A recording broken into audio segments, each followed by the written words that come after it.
Hello ladies and gentlemen, I am Sid Alpha and welcome to Line of Sight, the Exclusively Games weekly news roundup series, or what I like to call the best comment section that has ever been seen on YouTube. Seriously, you guys have been beyond amazing with all of the feedback. It's been absolutely terrific and you all make it a joy to create these videos every week. One type of comment that I do feel needs addressing is those that are not entirely happy with the length of these intros. Part of that is my fault because I do love giving my opinion on things, which is at the core of my own YouTube channel, and that's basically the only time I get to do it in these videos. I will, however, be mindful of the length of these intros, and I would also like to remind everyone that would wish to skip this portion of the video that I do provide timestamps in the description of every video so you can skip or not skip to your heart's content. That said, the skip timestamp will be in the description below. I would like to call everyone's attention to the Exclusively Games grand opening mega giveaway. Now, this giveaway has already been going on for a few days, so by the time you're watching this video, there will only be 3 days left, with the contest ending on Thursday of this week.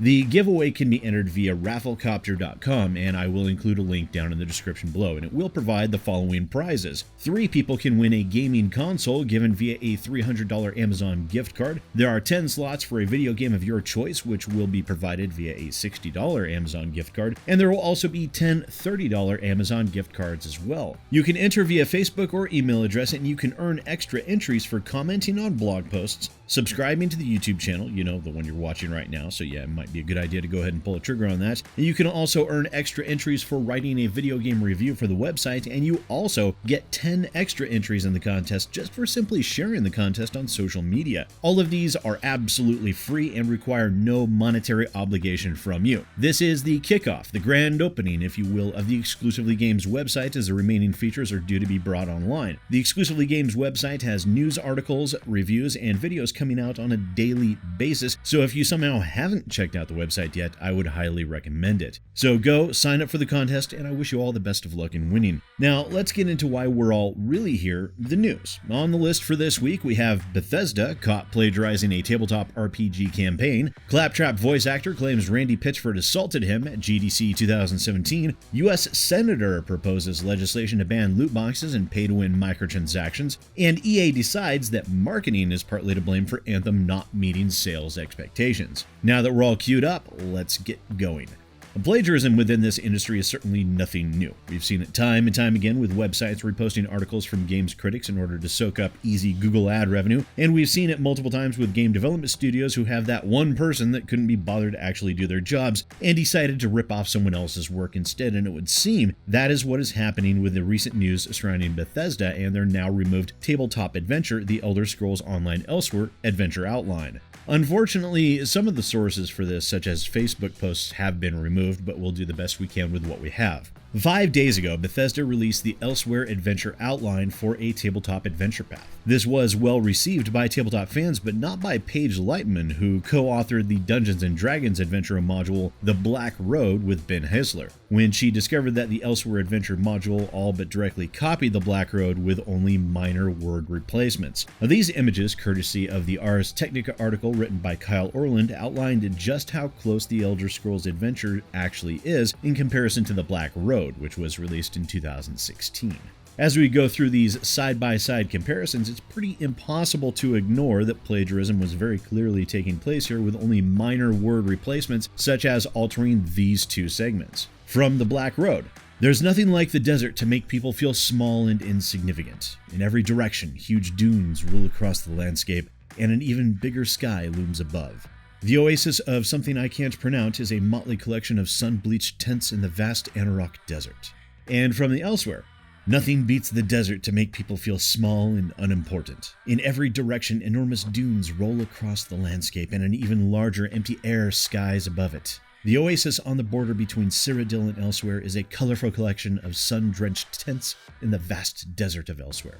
These similarities also include a merely reworded scenario details, such as the disposition of the wagons, and in this screenshot we can see where the Bethesda module used the exact same name Chandra stole. The adventure module has been removed by Bethesda, but it can still be found online, and Bethesda has released an announcement via Facebook stating simply, "We have pulled a previously shared ESO tabletop RPG adventure while we investigate the source. Thank you to those who reached out with concerns." Whether or not there will be a lawsuit in Bethesda's future remains to be seen. However, it will be something worth keeping an eye on in the weeks ahead. Our next story involves some very serious allegations being leveraged towards Randy Pitchford, the CEO of Gearbox, and while it is a bit of a he said, it was an important enough story to warrant making this list. The story evolved surrounding the reason why David Eddings, the original voice of Claptrap, would not be reprising his role in Borderlands 3. On a Twitter response, Eddings claimed, "For the first time, I insisted on getting paid for my performance, and all of a sudden they couldn't afford me. Now, I'm not telling them how to run their business, but maybe next time they should put the $12 million payment from 2K in Gearbox bank account instead, just saying."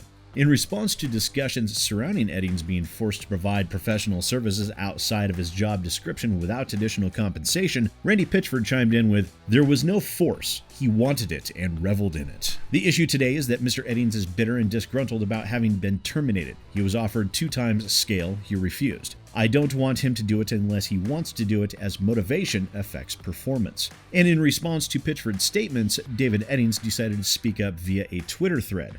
"I was fine moving on after Gearbox, but when my former boss starts mouthing off about various aspects of my employment, including how highly compensated I was and how generous he is, I feel obligated to correct the record. I had a lot of mixed feelings when asked to reprise the role of Claptrap late last year, and eventually I realized I was willing to put differences aside and do something cool for Borderlands fans with my friends at Gearbox. I ultimately offered to do it for free in exchange for past royalties owed, plus an apology for something I've never spoken about publicly until now. Randy physically assaulted me in the lobby of the Marriott Marquis at GDC 2017. Personally, I think Randy's been on tilt the last few years. He's not the victim he portrays himself to be. I even blocked him a couple of years ago for stalking me on social media. Enough is enough. It's nice not feeling the need to spot any sleight of hand these days or wonder if the card was chosen or forced. I'm happy to be free from the half-truths and full-on deceptions, and thankful to no longer hear people referred to as muggles like a con man refers to a mark." And per Nintendo Enthusiast, Gearbox's co-founder Landon Montgomery has since corroborated Eddings' claims that the altercation happened and that Eddings was fired the next day after the altercation transitioned from the physical to the text message.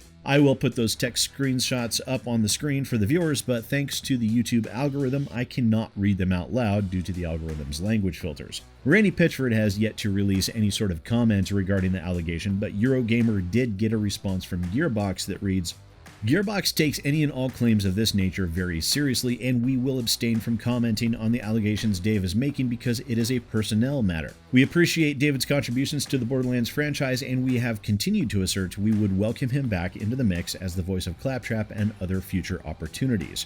Next up, we have a United States senator seeking to pass legislation that would ban both loot boxes and pay-to-win game mechanics. On May 8th, Missouri Senator Josh Hawley announced that he was going to be introducing the Protecting Children from Abusive Games Act, which would have the expressed intent of legally prohibiting these 2 monetization schemes from games targeting children under the age of 18. In the announcement, Hawley states, "Social media and video games prey upon user addiction, siphoning our kids' attention from the real world and extracting profits from fostering compulsive habits. No matter this business model's advantages to the tech industry, one thing is clear. There is no excuse for exploiting children through such practices. When a game is designed for kids, game developers shouldn't be allowed to monetize addiction. And when kids play games designed for adults, they should be walled off from compulsive microtransactions. Game developers who knowingly exploit children should face legal consequences." And within that statement, they also cite the popular mobile game Candy Crush as being a prime example of the pay-to-win game mechanics.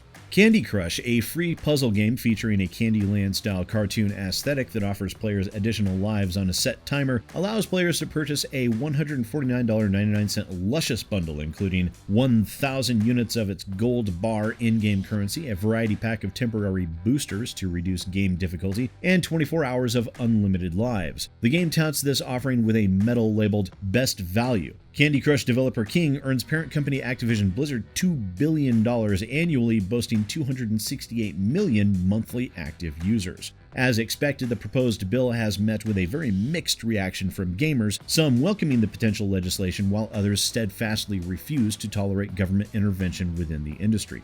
Our last story for the day involves Anthem and Electronic Arts yet again. It's no secret that Anthem has disappointed an extremely large number of gamers due to its bugs, shallow gameplay, inconsequential loot, and excessive grind. As a result, the player base has dropped off significantly since its launch, and EA has stated the now all too familiar Anthem didn't meet sales expectations. However, it would seem that at least in part, EA doesn't blame BioWare, they seem to believe it's simply bad marketing. During the Q4 2019 earnings call, Andrew Wilson said the following: "The launch of Anthem in Q4 did not meet our expectations. However, we believe in the team at BioWare, and we also believe in what they set out to achieve with this game, building a new IP and melding genres to reach a new audience." During the Q&A segment, Ryan Gee of Barclays asked, "Recurring item that we've seen this year with Anthem and in previous games from BioWare were some publicly publicized technical hurdles at launch, and I think the solution has been to respond quickly and issue big day one or week one patches, so has that been something isolated to just EA?" Now, in response to that, Wilson said, "In the West, that kind of comes with typically how games have been marketed. And so what we're doing now inside the organization is saying, okay, typically the way we would have marketed games like this is on this drip feed approach of releasing new content over time, build up kind of the appetite and the excitement for the game, and then launch the game and it would run. As games have gotten bigger, that system isn't working as well as it has done in years gone by." He continues, "But it also comes down to changing how we launch games and how we roll out, and you should expect we'll start to see test things like soft launches, the same thing that you see in the mobile space right now, and it also comes down to changing how we communicate with players. And our entire marketing organization now is moving out of presentation mode and into conversation mode and changing how we interact with players over time." So as a result of Anthem, EA is not deterred in the slightest when it comes to live services games, but they're under the impression that if they change how the games are presented, that could make the difference. And that is all we have for you on this week's Line of Sight. Thank you so much for tuning in. If you enjoyed this video, don't forget to crush that like button with both fists, try not to break your monitor, subscribe, and drop a comment down below. If you would like to hear more of me on these topics and others, don't forget to visit my YouTube channel at youtube.com/sidalpha and hit subscribe over there as well. The road to 100K continues, and we're edging ever closer to that goal. Once again, ladies and gentlemen, I am Sid Alpha, and I'll see you next time.